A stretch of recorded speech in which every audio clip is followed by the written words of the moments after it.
All right, what's up, guys? On to the last part of this project. The last part, well, if you watched any of the other videos, I'm building my kid a movie theater type of thing in his room, a projector. Like his whole room is movie theater themed with movie theater decals, blackout curtains, and movie theater. He's gonna have a futon, the whole 9 yards, that like folds up with like drink holders, end tables, a big fireplace, movie stand, the whole 9 yards.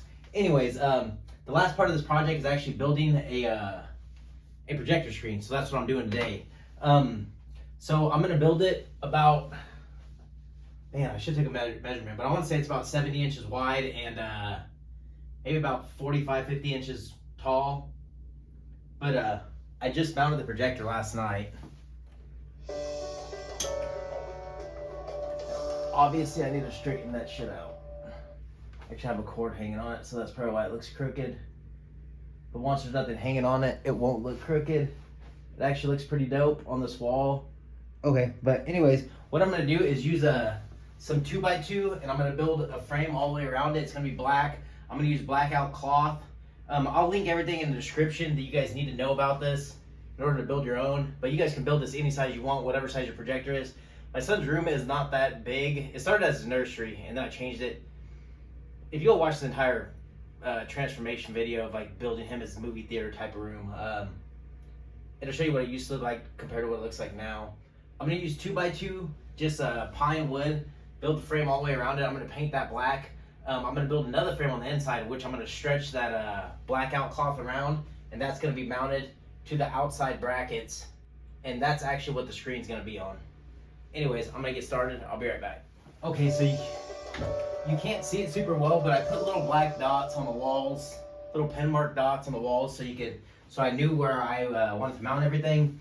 But something else I did was I countersunk these. So these are actually cabinet screws that I had left over from remodeling my kitchen, but I'm gonna use those. But I countersunk those, so those will fit so those will go all the way in there and fit flush.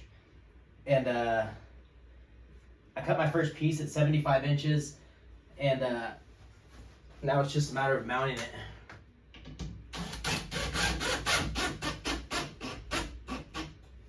And then get your level, make sure everything's level. Last thing you want is this thing to be crooked, because it'll look like shit and you'll probably end up redoing it. Something else too, all this is gonna be covered up. I left this, he used to have a TV hung in here, but I left these are actually to hide the cords behind the wires, and they come out of the bottom. Or the wires go in there, the cords and everything go in there, and they come out the bottom by the outlet. But I left these because I'm gonna put LED strips all the way around this whole border.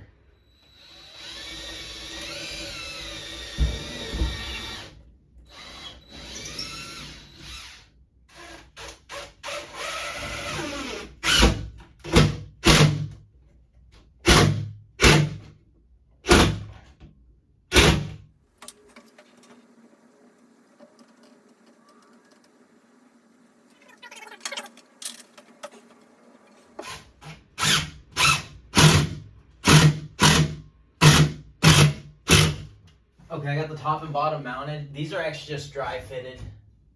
They're not attached yet. But the next thing I'm gonna do, these are actually kind of tight too, like they're pretty wedged in there. But the only thing supporting these is gonna be the bottom ones, but I'm gonna drill a hole through the bottom and the top. I'm gonna countersink that hole and attach these to the side. I'm gonna do that real quick. Okay, so I have all this done. The next thing I'm gonna do is build this exact same frame on the inside though, and put a brace going across the middle, or maybe across the side. I haven't decided yet. Just whatever works best, and I'll be right back. But I'm literally building this exact same frame. Okay, so I did the exact same thing with all of these, and dry fit it to make sure everything fits like it should. Okay, so this is the frame I built that's gonna go inside of that frame. I'm gonna stretch a blackout cloth across it. Again, I'll link everything in the description.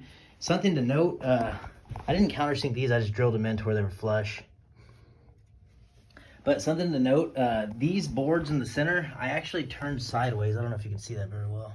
But I turned them sideways, so if it did pop out, there wasn't a bump out in the middle of the screen.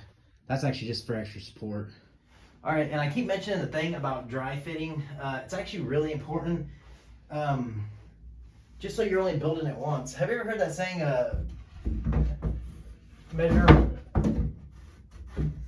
measure twice, cut once? This is pretty much the exact same concept. Measure twice, cut once. Now I'm going to stretch the screen, the projector screen around that. Something that I am going to tell you is that I actually plan on drilling 2 spots just to keep this in place and keep it flush. After I stretch the screen across it, I'm going to push this all the way against it and then drill up through this to attach this board to this. I'm going to do it on both sides. And this was pretty much just an extra support, so when I'm stretching that screen across this thing doesn't push into too much. Anyways, I'm going to get the screen. I'll be right back. So this cloth is probably the most expensive thing I bought. It's a blackout cloth, and it was about $30 after taxes. Anyways, I'm gonna start connecting it to that inside, to the inner frame. Okay, so I have it all laid out right here. And the idea behind this is to put it over this side. I'm gonna use an air stapler. So I'm gonna fold it over that edge and air staple it. I'm gonna cut this side and do the exact same thing. But the thing is, when you're doing it, you wanna stretch it really tight so there's no wrinkles in your screen.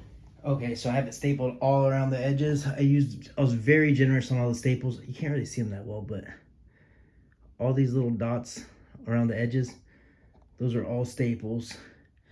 But now just trim off all the excess. Like trim all this off. You don't need it. And tidy up the corners, and then you should be done. Okay, so I just finished painting the frame all black. The only thing left to do is let it dry, and then I can pop the screen back in.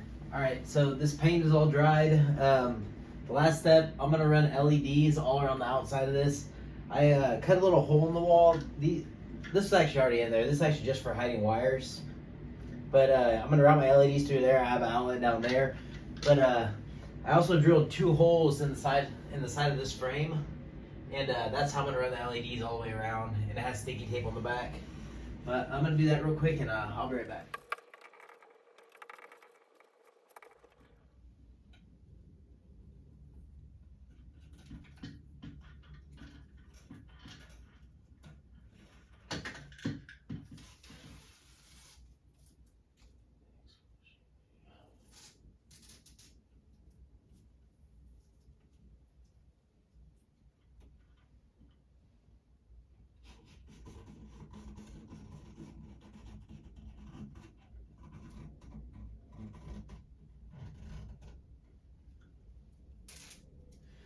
Alright, I just need to hide those lights. I'm gonna hide them on the inside actually, and just flip them upside down, tape them against the wall so they're not visible under the screen. After that, just put the screen in and we're done. Okay, and I just wanted to show you that you need to cover everything up behind, or anything that's gonna be behind the screen so it doesn't show through. But I have the LEDs wrapped all the way around it. I covered up where they were coming in. I covered up when they were going down, and I flipped that over and taped each light down so you can't see any red coming through or any light coming through. Now the only thing I have left to do is put the screen on, and this thing is a wrap.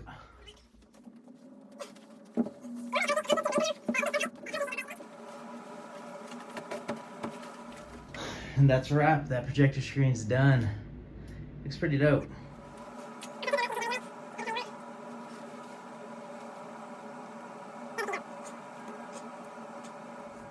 As always, you guys know that I drop a bunch of DIY stuff, tool reviews, and quad content. Anyways, I'm out.